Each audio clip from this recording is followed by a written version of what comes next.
let's jump into the next trade here. So this is trade number 4 of 5 that we're going to be talking about today.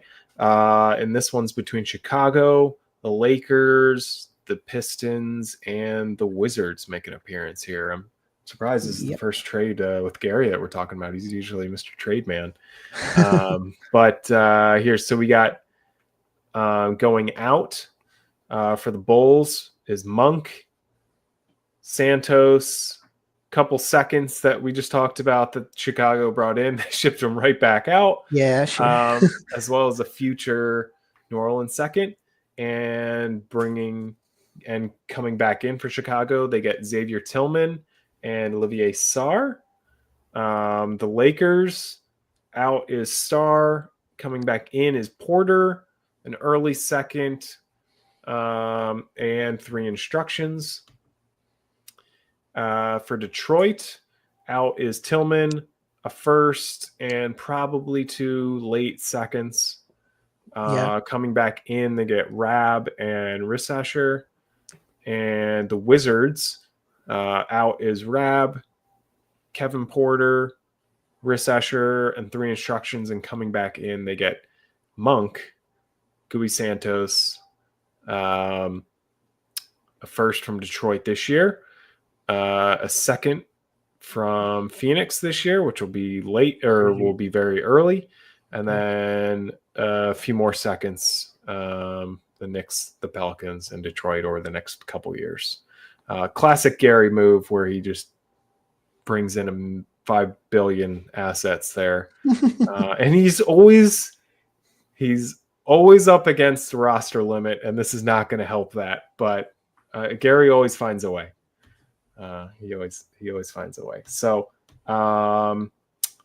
so thoughts from around the league. Willie said that it was a nice trade by Washington to get off Porter. So Willie's not a fan of Porter's contract. Kyrus was very happy to see Monk and Cat back together again in Washington, which is funny. Roxy, not a fan for the Pistons. He thinks that Tillman is the MVP of the Pistons and got dealt for cheap. He's not so sure on Rissasher's upside. And Josh seems to agree with Rox, and that he feels that Detroit traded the best player and a first along with it. So this one is a little bit more of a polarizing trade for teams. Yeah. Yeah, Washington, classic Gary, picked up a ton of the lower level assets. Did get Monk, which I would just like to say, I mean, kudos to them. He will definitely help this year. I'm not sure what the plans are for Monk long term. But in my opinion, you look at this like it's kind of expensive in that they gave up Rissasher. But he must not be super high on Rissasher. But he did pick up Monk, and it will hurt the pick. They do not own their own first this year, so this will hurt the pick that Sacramento owns. I think we can all celebrate. Hopefully, Sacramento not getting another top 3 pick. You jump anyway, so that doesn't matter, right? So just to kind of start off with Washington here, what do you think about this trade for Washington, and how long do you think Monk stays with the Wizards? First, I think getting rid of that Kevin Porter deal is like massive, because that deal is not great. I understand what the Lakers are doing, bringing Kevin Porter in, because Sarr's deal is pretty close to his, for 4 years as well. So we just get the Lakers in this conversation. That makes sense for them. They got an early second to absorb that salary for also what is a big salary for a player they weren't going to use. So it makes sense for the Lakers. But overall, it makes even more sense for the Washington, who are in pretty early rebuilding stages. Like the team that he builds didn't work out. So just give trade the bigger deals, the bigger contracts, and move on. And he's doing this with Warner. Of course, he loses Rissasher, but I'm not really high on him. I'm not really feeling that 3-level scorer people are talking about. I think he's gonna be a good player, but he's gonna be like a mid-tier impact player. He's not gonna be a star or anything like this. So I think you leave with the fact that you're trading him, you're getting some picks back, even though those are pretty late firsts or early seconds, not that great. But I think overall, even though losing him hurts, you don't want to lose a young player at the start of a rebuild, but it's a move that will make Gary have more flexibility, which I always find it to be key long term. So yeah, I like it overall. Yeah, and I you bring up a good point about Kevin Porter he has 3 more years, $10 million After each this year one, right? after this year. Yeah. So he's got 3 more years after this year. So it is long term. It's a lot of salary that he unloaded there. And he did get a number of assets. And Monk helps this year, but I also think he's going to be able to trade him next year because I think Monk has a game that, because his efficiency isn't going anywhere, even as he ages. So even if he doesn't score, 25 points a game, next year, the next couple of years, he's still going to score in the 20s points per game. He's still a top tier 6-man, right? Absolutely. No matter what. And I think personally, he's more valuable next year than this year. Because next year he becomes a huge expiring as well. So you can trade for him knowing you don't have to pay an extra year of that huge salary for a guy that is declining, So I think it's more viable to see a contender giving up a first than next year than this year, for example. I know Josh already said in one of the comments, I don't know if it was in the trade chatter or one of the articles or whatnot, but he mentioned how he's been after Monk for a while. And honestly, I could definitely see them coming to, talking in trade negotiations this offseason, because he would kind of fit a team like Cleveland, they're in a short window. So they're not worried about what Monk is like 5 years from now. They're worried about what they can do to maximize, the Ben Simmons, the Michael Porter Jr., that timeline in the next couple of years. And I'm sure he'd be willing to give up some nice assets to make sure that happens. So that's something to watch for the offseason. And then everyone knows. I know Gary does not want to give up. He does not want to give Ryan a top 3 pick in Sacramento. So that's just kind of like a consolation prize there to do that. Now, Detroit, they seem to be the whipping boy for this trade. Around the CSL, a lot of people. You even mentioned you're not super high on Risasher. You like him, but you look at Detroit. They gave up Tillman. I think everyone kind of agrees Tillman's a really good player, and they gave up their own first this year, which is going to be later because Detroit's been very good this year. And then they traded away 2 seconds that are probably going to be later. They're probably going to be guys that wouldn't fit Detroit's roster anyway, to be honest. So I don't think those are big losses for him. But I see Detroit's point of view from this trade from, and they kind of explain this. They're in a cap crunch and they don't want to lose some key players in free agency. And it looks like in the next year or two, they've got a number of guys, that they're at risk of losing. So they get rid of Tillman, who was on like a max contract, and they bring in, I think, Rabs on an expiring. And then they have, obviously Risasher is on a rookie scale contract for the next few years. So he's not going anywhere. So he's going to be cheap for the next 4 years. I think he's a rookie, right? He's a rookie, or is he a second-year player? Yeah, he's a rookie. He's a rookie. So yeah, he'll be cheap the next 4 years as well. So they're really just. I do think they're taking a step back this year, and their team's going to hurt because of it. But they're going to be able to keep all of their key players. They're going to have a nice mix of it.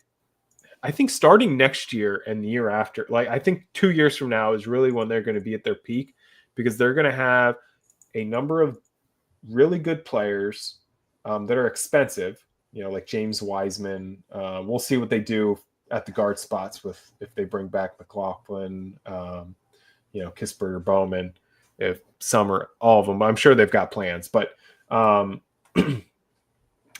they can have a couple expensive guys like that, but then they're going to have guys like Reed Shepherd. I'm pretty sure he's in line for a boost. They've got Reese Asher, who they just picked up here. They've got Kavion Pippen, who I'm pretty sure he's in line for a boost. And Austin Thompson, who's they have a lot of depth, right? Right, and I think those guys are going to be minor assets. Sorry, what was that? They don't need those minor assets. Exactly. They don't need the minor assets, and this kind of helps them balance out their financials a little bit. Yeah. So in a couple years, they're gonna once those rookies, and they've got like 4 of them now, 4 impact rookies. Once those rookies are in their 3rd year, this team could just explode. Like they could be phenomenal. This team could be very, very scary. They're already good. And they did take a step back this year, I think in losing Tillman. I think they did recognize that themselves. But I don't think they saw themselves as true contenders just yet. So they take like a half step back this year, but then they're really going to – it does depend. Now, maybe they could have done – I think some other people would make the argument that like, okay, but maybe they could have gotten a little bit more in the deal than just Reese Asher. But obviously they have high hope for obviously him, right? He sees Reese Asher as he likes him better than some of the other people. Now I don't think I scouted him a ton, so I can't speak too much on it, but I'm looking at his ratings already, and he's just a rookie. He's scoring 69. He's pretty decent. Right? He's like as a 50s rookie. Or 60s across the board, so he's already a solid player. And I think, like you mentioned, he's a 3-level scorer. Now, he might not be – I don't think he's going to be like a 70% true shooting guy. But if he can do a little bit of everything, like there's a lot of value there. He's going to be a very good 2-way player. No questions about it. I think he's going to be better defensively than people believe. And offensively, we all see – the potential is there because the scoring rate is pretty high. He can score from all 3 levels. I don't think he's just going to be elite, but Tillman isn't elite as well. So, and I think people are sleeping on Luka's duo of Kai Bowman and McLaughlin at the point guard spot. And I think those guys... even though Tillman was a very important piece for him, I think those guys can carry that team offensively and mitigate for the loss of Tillman. McLaughlin off the bench is posting one of the highest player estimated ratings of all guards in the league. That's higher than 27 per. That's absurd for a guard. And he opened the door to bring back Bowman as well. He's only 30. He's going to be 31 next season. He's still way more than capable of being a starter in a championship team, even though he cannot defend, even though he's going to take a step back next season and beyond. But he's still a very good player. He's still playing on all-star level, So I think those 2 guys, along with the depth that he has, along with Wiseman inside, along with the shooting that he has, they're going to carry his team, even though Tillman is not there anymore, So I think the deal overall makes sense. He had he just went from like 70 million in guarantee deals next season to 54. So his cap situation is much better right now. Yep. Yeah. So I think it was something he needed to do, It wasn't something he wanted to do, but he needed to do, and he did it pretty well, in my opinion. He definitely paid a price, and he lost in Tillman, but he's got those pieces to kind of pick up the pieces. Yeah, I think he was going to trade one of Tillman or James Wiseman, and he chose to keep Wiseman. Can't fault them for their better defender. There's no wrong with this, nope. right? Nope. So, and I wanted to point out that people in the CSL are making good deals overall. You're gonna have mixed results. People say they didn't like your deals, but overall, every deal we've commented so far, and the next one as well, the last one, all of them made sense. In a certain point of view, there are no head scratchers like what is this team doing? I mean, why is he doing this? There's no deal where we cannot at least say, hey, look at this side. This side makes sense for this team. Yep, I agree. Like this.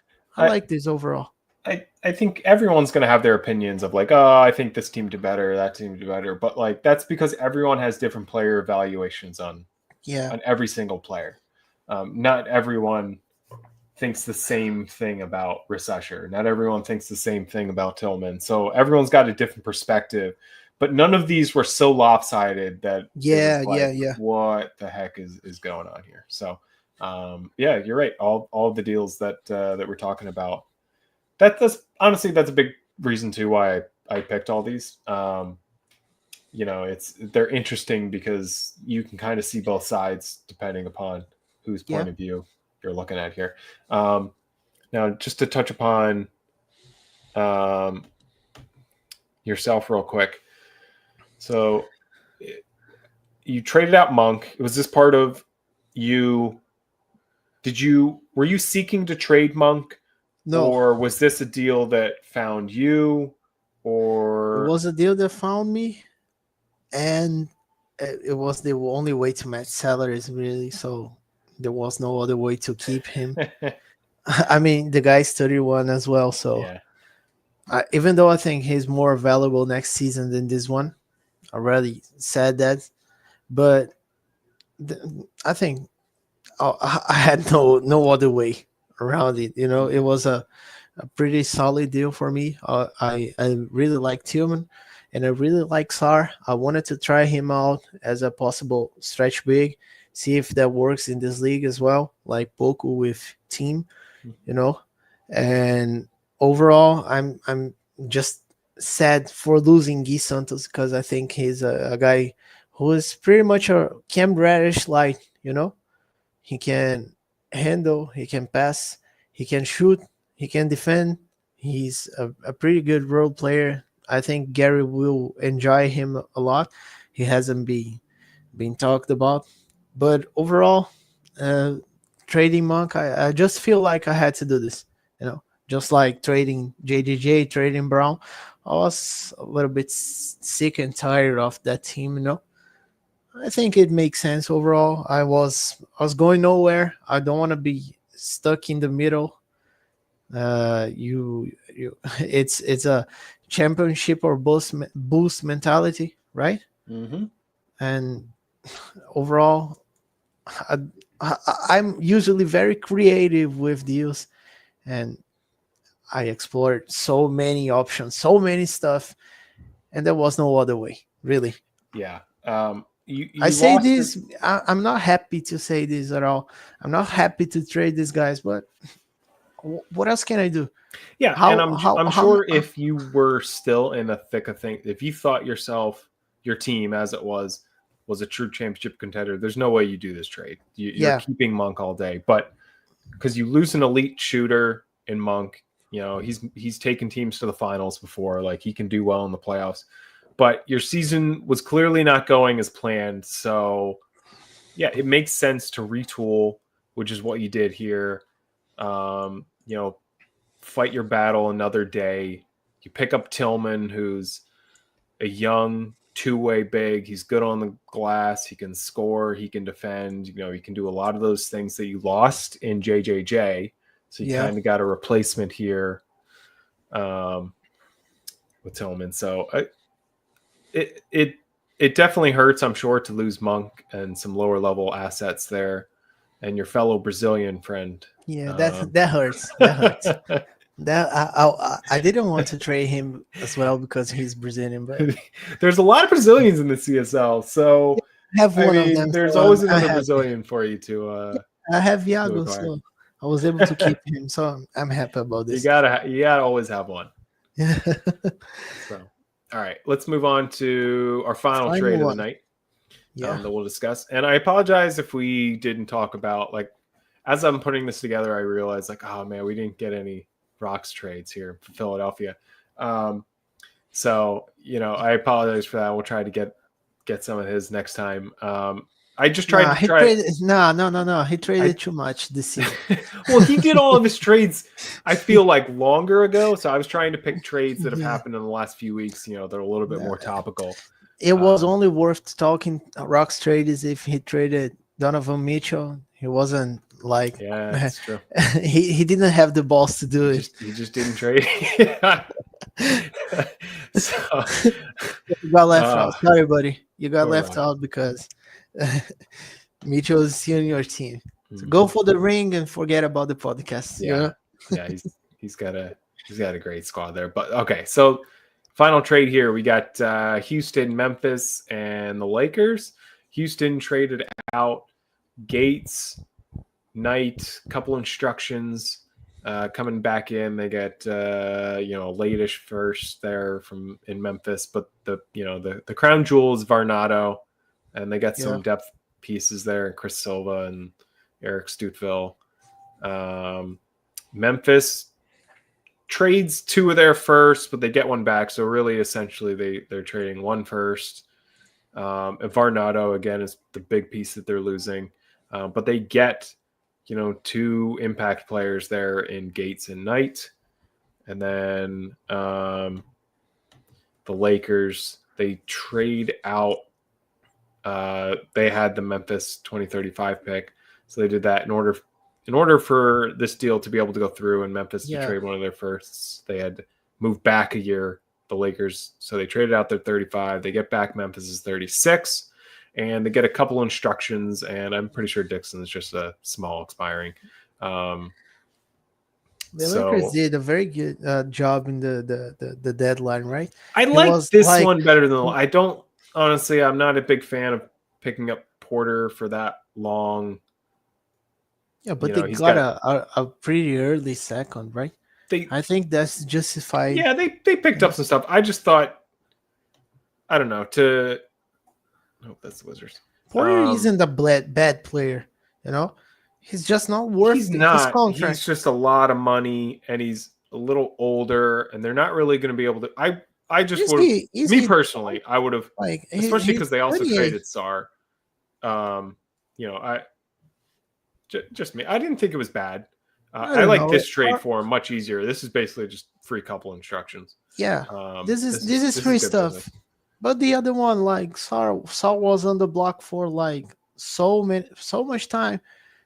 Nobody stepped it up with a late second or an early second and expiring to pick him up. So at the end of the day, I don't know if they had the offers to just unload him and bring back some assets, So at least they got a good asset, and Porter isn't bad. He's just not worth his money. He's actually a very solid player.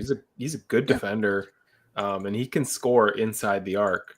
He's not a bad player. I just $10 million is a little bit of an overpay, but you're right. If you just look at his talent, he's not a bad player, and the Lakers have plenty of cap space. Yeah, they did what they had to do. They didn't lose many big assets, any at all. And they just got some small assets that are going to help them long run. Yep. That's good. That's good in my opinion. Now the real part is that Houston and Memphis swap. This was the big part of the trade here. So I know, I don't know exactly what's going on in Houston, but I know Gates and Knight got suspended for 2 games in that. Kairos was thinking he didn't want us to know. Apparently, there were all sorts of fights going on. I think Kairos is telling me one of them, whether it's Gates or Knight or both of them, they've been demanding trades every other day. Oh, okay. for all messing seasons. with chemistry. I don't know. I think because their team personally, I think he wanted to tank. I'm not going to divide from that thinking, that thought. Well, you'd like that as someone that owns their first. No, not anymore. I mean, those guys they're playing, so Yep. I don't think he's thinking anymore. No. So they lose Gates, who's a very, very good defender, one of the best defenders, especially at the wing, and he can play some power forward in the league. And Knight is a very good inside scorer. He doesn't do a ton else, but he's a good inside scorer. And so those two are going out and coming back in.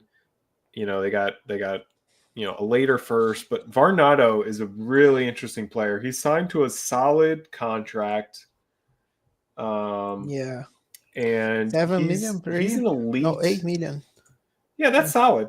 For someone, he can do a bit of everything, and he's one of the best mid-range jump shooters in the league, which is it's kind of like a lost art, but he kind of reminds me of just like, a poor man's Culver from a scoring aspect. He's not going to score as much as Culver. Makes sense. But so on like less volume, but they're similar in terms of being able to shoot like an elite jump shooter, mid-range game. And it's interesting from Memphis' side because this is more of them just going all in. Gates and Knight are purely interior scorers. They don't have outside shots to speak of, nor do they have jumpers. So this is more of them just going all in on inside shooting. And we're not going to touch upon it, but they also did a minor trade in which they traded out AJ Griffin to bring in Gabe Vincent. So that's swapping of wings, but again, another interior scorer. Yeah. I was looking at Memphis's stats, and they have one player on their roster that averages more than 1 3-point attempt a game. This is crazy, but the Wolves just want a ring like this, right? Yeah. No, it's a strategy that works, and I don't blame them for doing it. I've never seen a team go all in like they were a team that primarily focused on scoring inside the paint. And honestly, like it's not shown here, but Culver does a lot of, he does shoot a lot outside the paint in that mid-range game. Yeah. So like he shoots roughly 50% of his shots outside the paint, but inside the arc. So they do have some shooting outside the paint, but I think he's like the only one that really shoots a lot outside the paint. Everyone else is just like in the paint all the time. Back in the paint, right? And Bowen's the one guy that will shoot some threes. But even that, he only shoots 3.8 a game. So he's not exactly a volume 3-point shooter. But you're right. The Wolves just won a title with a very similar team.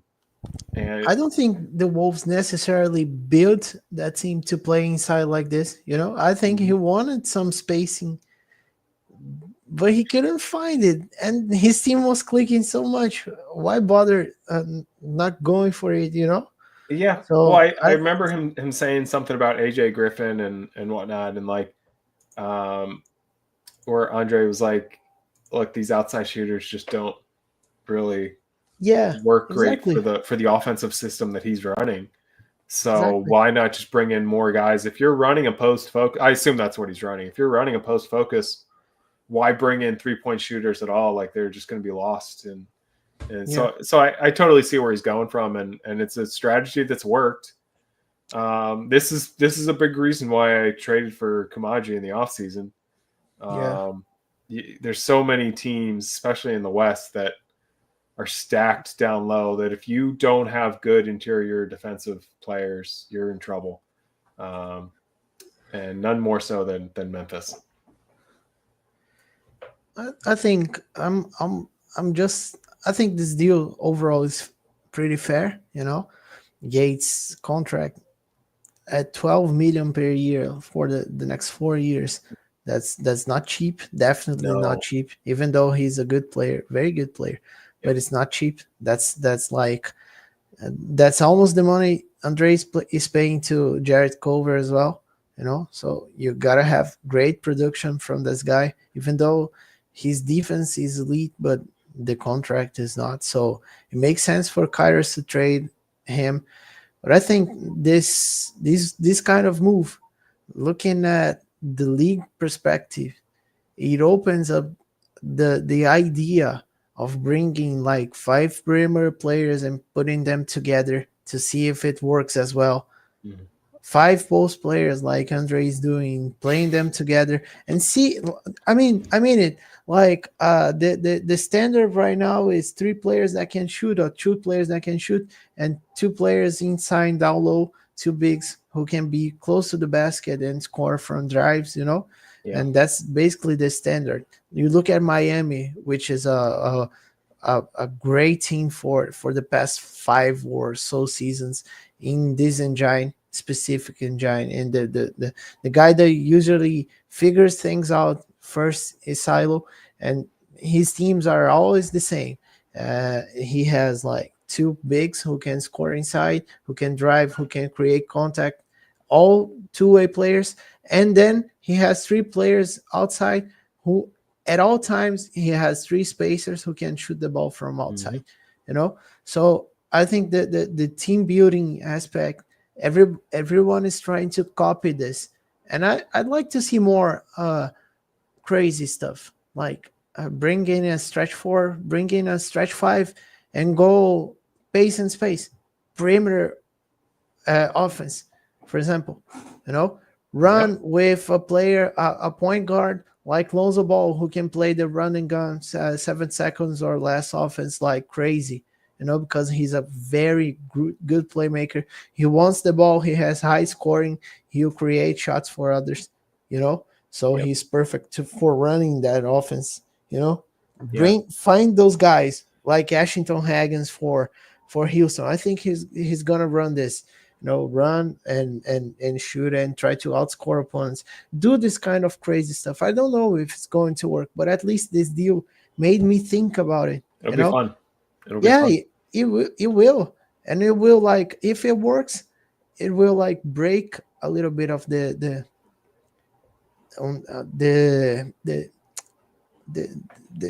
meta that is set for the league, Yep. It's and just to touch upon this for Memphis, we've been talking about their offense here, but defensively, they've got a very interesting squad now. Because Culver's a pretty good defender for a point guard. They brought in Gabe Vincent, who's a very good defensive, unorthodox defender, right? For shooting guard, he's got blocking near 60, which is unheard of. Insane. He's got Bowen at the wing, and he just brought in Gates at the other wing. I don't know if he plans to play him at the 3 or the 4. No, he'll play Gates at the 3 most likely because he has Mobley. And he's an all CSL defender, Gates. So they've got a lot of defense there, and I even touched upon Fernando. He's up for Defensive Player of the Year every year. Yeah. So it's inside scoring, but don't sleep on their defense because their defense is, elite excellent level. Yeah. They have a lot of shot blockers. I think if they don't lead the league in blocked shots already, they're close to it. They're definitely top, top 5, top 6, something like that. They're averaging 9 blocks a game. And they can hide Mobley defensively. They have the luxury of having like guys like Bowen and Gates, and just in a future playoff matchup, you'll have Mobley guarding a shooting guard. Let him stick in the corner, whatever. And let Gates and Bowen guard the biggest guys. Yeah, you can hide one bad defender, which is what they're they're not going to have more than one bad defender, because my guess is they're not going to play Mobley and Knight at the same time. Yeah. So you play one of them and you have one of them replace the other one. So you probably start Mobley and have Knight, sub in for him. So you've got one bad defender, but like you said, you can hide one bad defender, especially when you've got guys like Fernando, Gates, Bowen, Vincent, surrounding them. By the way, I think this team is poised to playing great, amazing defense if they go in. I don't know if it works really. I've never tried it, but I think a switch style of defense here would be amazing. I've never tried switch style because I never. That could be the first as well, right? Lots of firsts in this Memphis way of building the team, Yeah. But he has his players like Culver is 6'6", Bowen is 6'7", Gates 6'8". Outside of Mobley, everyone can switch up to the perimeter, guard bigs as well. Mm-hmm. So I think it could create real havoc in the court, Sure. I mean, I haven't tried it, but definitely worth. I know Houston's tried it. I don't know how they felt about it, but I know that Houston probably they didn't. Well, I don't mean this year. I know. I'm just saying. I know they've tried it in the past. No, just joking, Kyers. But Kyers isn't known for great defenses, so I don't think it counts. So, but speaking of Houston, I do like this trade for them, in that they get rid of two guys that were clearly not happy there. They were both angry all the time. They were fighting. And, they get younger. They get a late first in this trade. They get Varnado, who's a little younger. So they get a little younger, a little cheaper. They shed some of that salary, like you mentioned. Gates is expensive, but Memphis has a salary cap for it. They've got the room. Yeah. So I don't, that's not a problem for Memphis. But so Houston gets a little younger, gets a little more depth there with that first. They get a player they like in Varnado. So, and again, this is them just retooling, and I'm sure, they'll be back at it again, next year. Yeah, I think so. He has a lot of assets right now. I just hope he loses all games this year, and then next season I don't know. He can get the ring next season. I don't care. No, joking, Kyros. I think he has a very nice team. I think Higgins will bring him lots of wins because he did this for the Warriors, Mm-hmm. And overall, I just think this team isn't ready. He's gonna have to make some big moves in the offseason. Sure. But for a guy who doesn't know all his 3 picks, all his first in the next 3 seasons, I think he has the assets to do so. So get creative, look for opportunities. He has more flexibility than what he had as well. He has some youth, some players who can fit in any kind of team, like Brown, for example, if he likes to trade him. For example, Gant, who is also drawing a lot of attention and interest from the league as well. Mm-hmm. So overall, I think this all they did, I don't think we can judge a deal for itself, especially for those teams like mine who did 2 deals, or Detroit who also had 2, or Houston who had 3 of them. I don't think it's fair to judge those deals alone, individually. Perfect. I think you can say this deal is fair enough, but if it makes sense, I just think you have to analyze everything like a whole package and see how the team looks right now versus how the team looked before deadline, before all those movies, and then see if it makes sense. And I think overall, for all the teams we've discussed it here, even though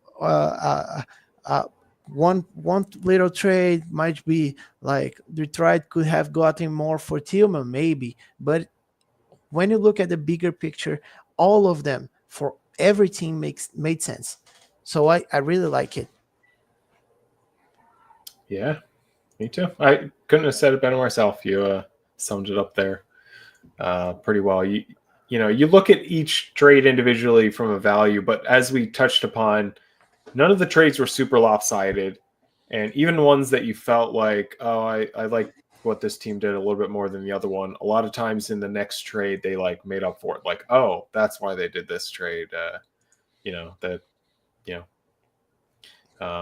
So it makes sense in the grand scheme of things here. But yeah, Houston and Chicago seem to be the big, they wanted to take a sledgehammer kind of to their squads. That's why they were in so many of these deals, that really reshaping their roster to see if they can get something going forward.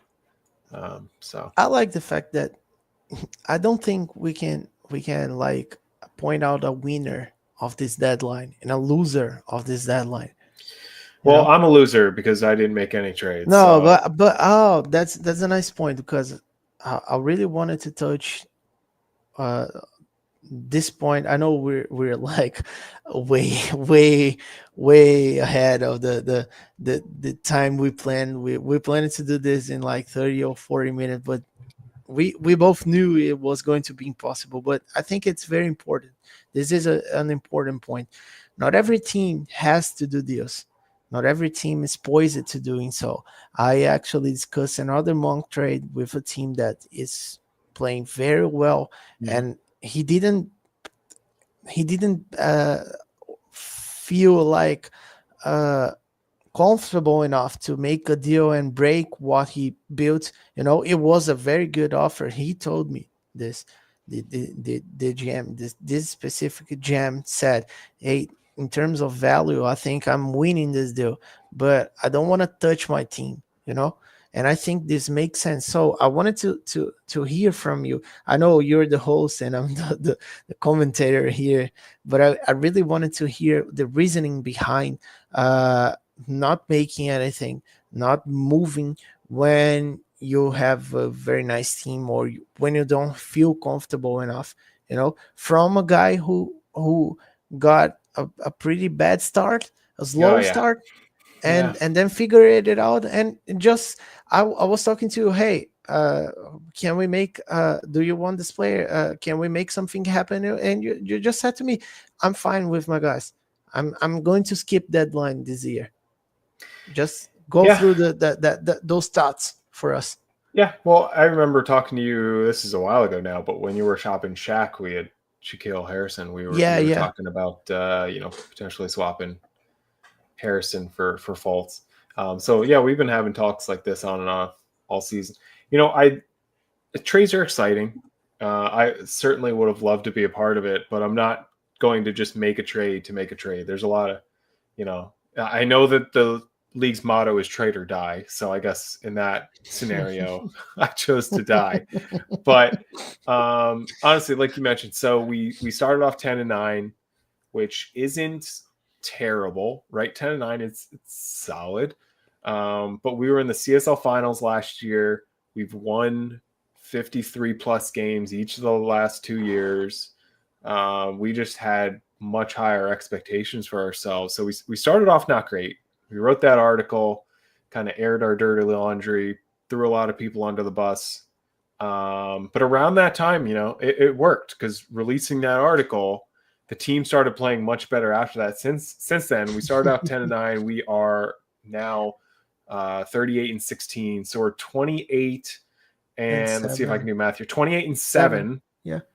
That's 80%, which is overall. Exactly 80% winning percentage our last 35 games. So do I want to make big trades that could potentially mess that up? I'd say no. So when I looked under the hood of my team, we started out 10-9. I really wanted to figure out like what is going on with my team. I figured out if you look at the advanced analytics, my team was actually better than last year. As far as like points per game, our margin of victory was higher, our shooting percentage was higher, our turnovers were down, our 3-point shooting was up, our blocks were up. I think steals are like the only major stat that's down, and it's not down by much. It's down by maybe like a few tenths. You just traded Halley away as well, so that was going to hurt, right? But so I look at all that and I'm like, we should be seeing better results than we're getting. We're playing well. We were just losing every single close game. It's possible. I don't know what our record is now in close games, but at one point we were like 3-9 or something, you know, in games decided by single digits. So we were either blowing a team out or losing close game. Like that seemed to be what was happening, but it's evened itself out over the course of the season. So heading into the trade deadline, you know, you have to give there's plenty of players that I really liked that were available that we saw moved. You know, I'm a big fan of Reddish. You know, big fan of Kobe Brown, JJJ. I love, like, there's a lot of guys that I like that were moved here and I would have loved to get, but you have to give good players to get them. So, and I just wasn't ready to break up, you know, some of my key core players or core future players. I still think, you know, I've got Dalen Terry down in the D League and I plan on bringing him up, you know, by the end of the year. I really like him going forward. So I was looking like, what do I have to offer? And I'm not just going to offer teams like, oh, hey, these are my crappy players. Give me your good ones. You know, were there some trades maybe I could have done around the fringes, maybe, but I really liked my squad and how they're playing, and I'll probably reshape it in the off season a little bit once I see how we do. But I really, really like where we're at. And I honestly wasn't that aggressive at the trade deadline. I really didn't reach out to too many people. So yeah, that's kind of where I'm at. I get the point. I get excited about trades. You know, that's why I'm doing this trade podcast. You know, they're exciting. They're fun. Yeah. You know, it's just not. When you don't have like real reasoning, you don't have any cap space issues. Your team is that was another thing. Well, like, you know, Kyrus had reached out about Gates, swapping like Gates for Jessup or some trade around that. Yeah. But I just couldn't take on Gates's $12 million for the next 4 years for salary cap reasons. Like, I'm okay in salary in financially now, but you know, 3 years from now, I can't really afford to be paying Gates $12 million because I've got a number of guys that in the next couple of years we'll need new contracts. So but I think this is a good lesson for teams. You know, for example, my team was a completely different story because we had the best offense but the worst defense, and our point differential was like, even though we had a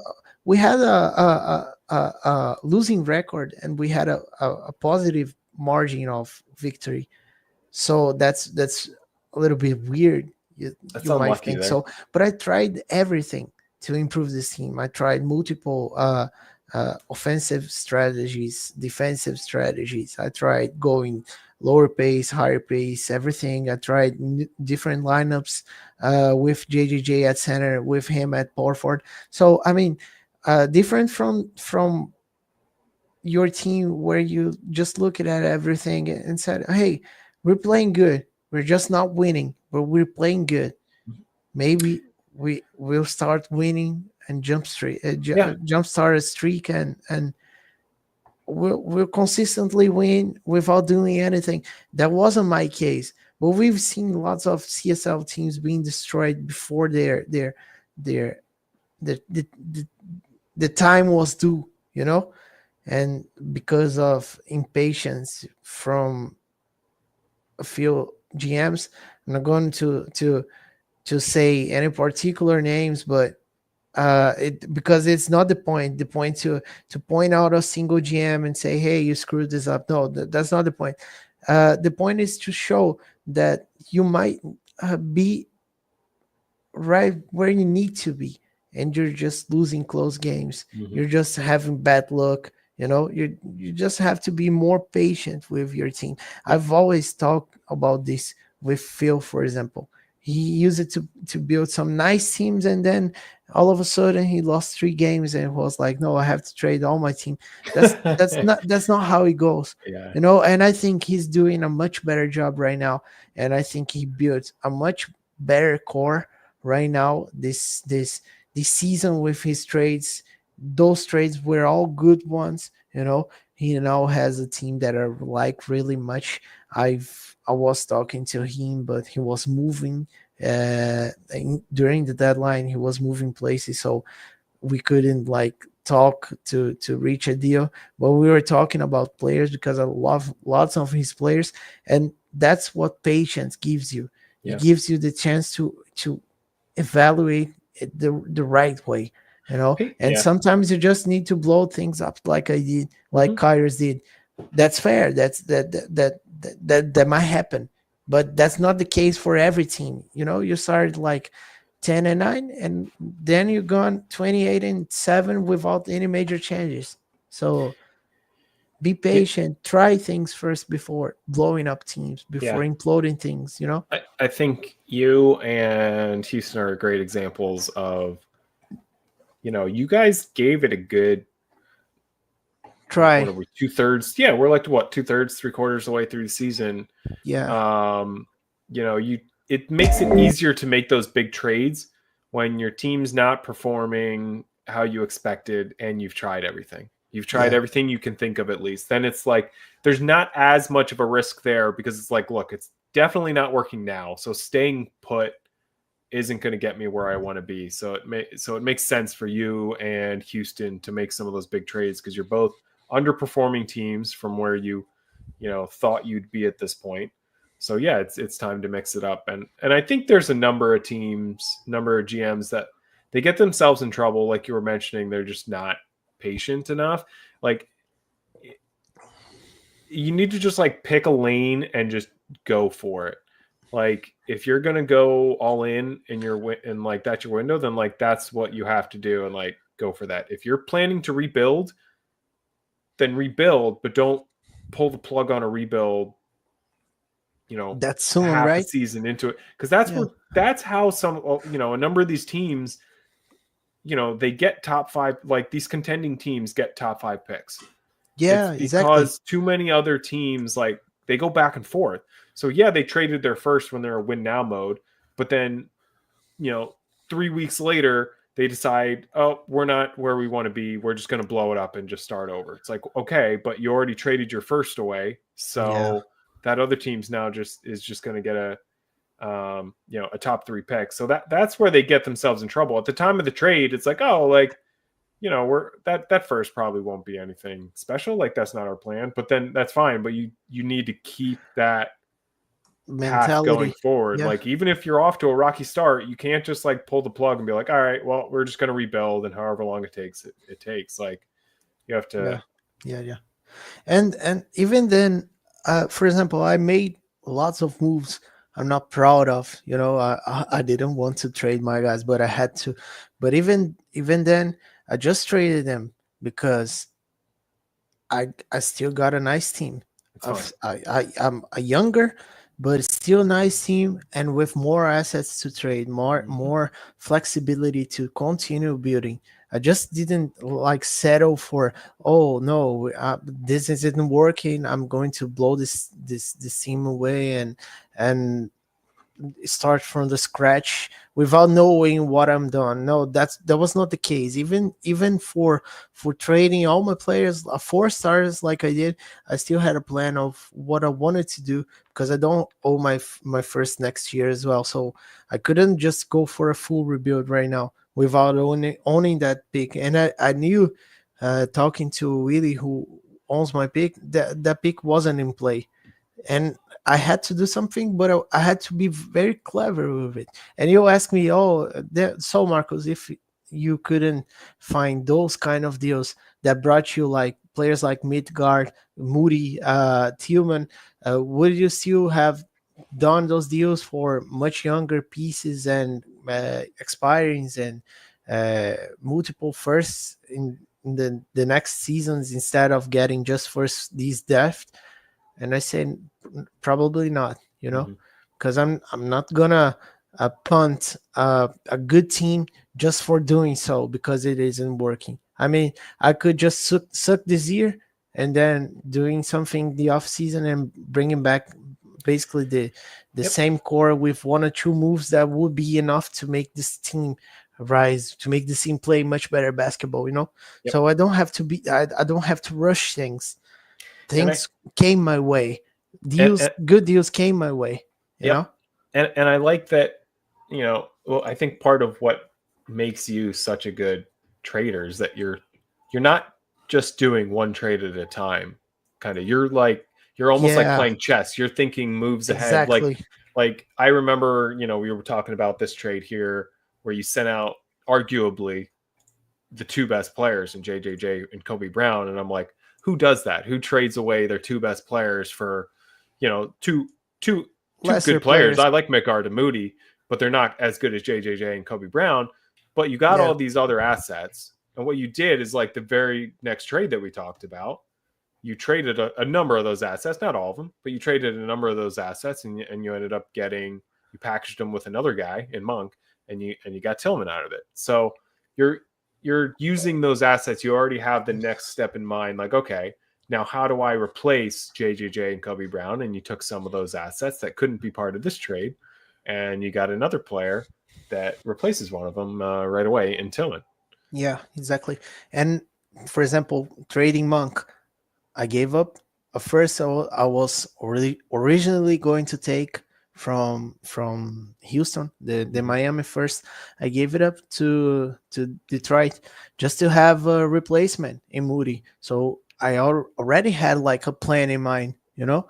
Just like you said, I was not doing things just for the sake of doing things because the trade value is nice. No, build a plan, even though your initial plan didn't work. Okay, you tried everything, you did what you could. Build a new plan and move ahead with this, and always have a plan. It's like playing chess. They say in chess it's better to have a plan than no plan at all. A bad plan is better than no plan at all, you know. So if you're going to attack a pawn, your opponent knows you're going to attack the pawn, but it's better if you have a plan and say, hey, I'm going to attack this pawn anyway. I don't care what you do. I don't care if you know how to defend it. I'm going for this because that's my plan. You know, it's better than just, oh no, he figured it out. I'm going to do anything different, but I'll just, you know, do some random moves until something comes up. No, just do what you plan. And plan accordingly. And if it fails, plan again before doing anything. You know, that's very important. Some grade A chess advice here. I bet who thought they were going to get some chess advice here? Oh, thank you. I'm podcast. I think I'm a 17 or 1800 elo in chess.com. So if anyone wants to play and spank me, I'm available. But I'm not that good. I think the Zillow is like half of it is luck because I don't study chess at all. That's probably what makes you such a good trader here in the CSL. Yeah, you know. Yeah, probably playing chess. Look, no, sorry. I thought you were talking about the luck aspect. You know? Oh no. But all right, let's. I think that'll do us here. Sure. Hope everyone enjoyed the podcast. We'll have some more coming up in the coming weeks and months ahead. Shorter ones, right? Yeah, for sure. But I always say that, and they always run long. But that's but that was really so much fun to talk to. Yeah. But long overdue. Hope everyone enjoys it, and talk to you guys soon.